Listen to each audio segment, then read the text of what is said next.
Hello, 22 Tony here with my latest in a series on collecting vintage and antique ammo.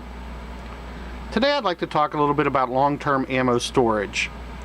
I know I did talk about this in a previous video, but a subject this important, I don't think I really did it justice in the previous video, and I wanted to make sure that I drive this home a little bit. So that's why I decided to remake that video today. Well, as far as long-term ammo storage, my rules are very simple.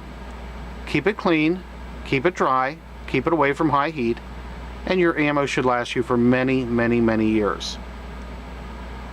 Now, in preparing for making today's video, I did watch some other videos, and I actually watched my own video, and it reminded me of a video that I saw probably a year ago, where a gentleman was talking about long-term storage, and I think he was preparing for the zombie apocalypse, and he was packing each box of ammo individually. He was vacuum sealing it. He had this big elaborate process that involved chemical desiccants as well as oxygen absorbers, and he went through this huge process, and he finally ended up vacuum sealing a box, and at the end of it he said, okay, now that box should last you 10 years. Well, that's just plain silly. A clean box of ammo in your gun cabinet is going to last you longer than 10 years. Again, keep it clean, keep it dry, keep it away from high heat. Well, I wanted to see what other people were doing for long-term storage, and again, the vacuum sealer, there is some value to that. When you vacuum seal a box of ammo, it is going to keep it dry. Now, and probably clean. The temperature fluctuations and the high heat, you're on your own there. The problem with vacuum sealing is that there is some discussion amongst collectors on whether or not it actually damages the ammo. With rimfire ammo, the concern is that vacuum can actually pull the bullets loose from the cartridge. With centerfire ammo, there's a concern also with the primers. I don't know if it's going to damage your ammo. I'm not going to take a chance. Now, other people talked about things like PVC tubes, where you can pack your ammo into a PVC tube, waterproof the tube, and bury it in your backyard. Well, if you're convinced the government's coming for your ammo, that might be a good way to store it, but for most of us that's probably not necessary either.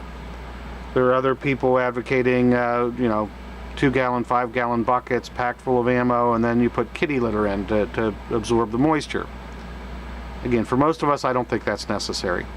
Keep it clean, keep it dry, keep it away from high heat.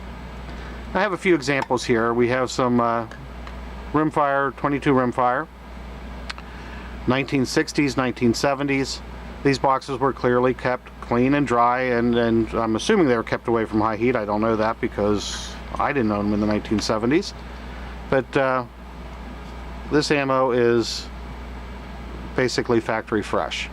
I don't think you'd have any problem firing that today. In fact, if I didn't want to protect my investment on the boxes, I would have no problem taking that to the range and firing it through my 22 today.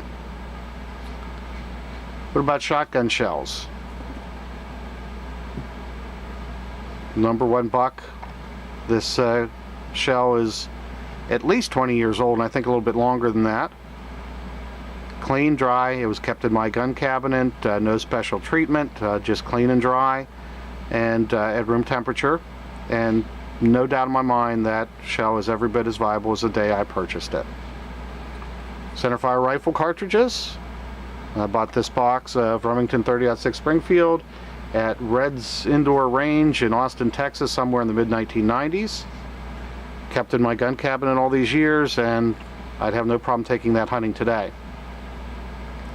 Now, what happens if you don't store your ammo clean and dry and away from high heat? You end up with something that looks like this, or this. Now, these were in a garage sale ammo score that I made a few months back. I had a discussion with a gun dealer at a gun show, and he's convinced that you could store your shotgun shells in water, take them out, let them dry for a couple of months, and that they would fire. That may be the case. These may fire today, but I'm not going to put something that looks like that into my gun.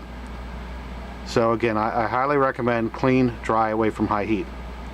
But what about those of you that live in particularly humid climates, or you're at the shore with the salt air, and for those extreme conditions? well, there may be a little bit more involved for you. In those cases, I found Mylar bags on the internet. I did do this in my vacuum sealer, but I didn't turn the vacuum on. I just sealed the package. So I pushed out the extra air and sealed it in a Mylar bag.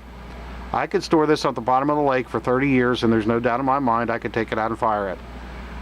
So for those of you in extreme conditions, this might be an option. I still don't recommend the vacuum, but sealing it in a Mylar bag, that ammo is going to last, there's 100 rounds of CCI mini mags that my great-great-grandchildren will be able to fire. Now there's other considerations as well. What about those of us that collect ammo? We actually want to display our ammo, so we've got our nice older boxes here, and this box actually originally held tea bags. Very simple display. I put my ammo in there. I'm going to keep it clean and dry. Room temperature is away from high heat. There's not huge temperature fluctuations. And this ammo will be safe for many, many, many, many years. And I can display it on my desk. Visitors see my collection, and I don't have to worry about the ammo going bad on me. Not that any of that will ever be fired, but it's still, as a collector, we want to keep our investment. For the average hunter that goes through a couple of boxes of shotgun shells every couple of years, a simple wooden crate, again, keep it in your bedroom closet. Keep it clean and dry, away from high heat, you'll be fine. Or, if you want to be a little bit more cautious, who's to argue with the federal government? These ammo cans are available at gun shops, Army Navy stores, flea markets, readily available. The government is convinced that those are going to store their ammo for long term. I've got no problem storing my ammo in an ammo can. When you do go to the flea market or the Army Navy store, when you look for the ammo cans, make sure that the seal inside the rim is in good condition and that you do get a good tight seal.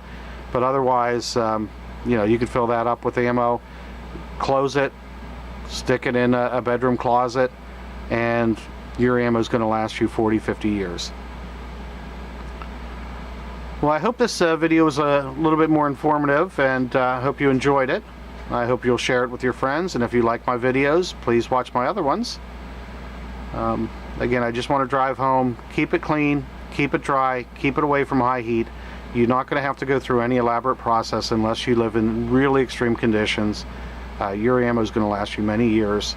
So whether you're stockpiling for the zombies or you're just keeping a few boxes around for future use, you shouldn't have any problem with long-term storage. Once again, thanks for watching, and you can always do your own research. Don't take my word for it, but I think when you do your own research, you're going to agree. Keep it clean, keep it dry, keep it away from high heat, and you're good to go. Thanks again. Bye.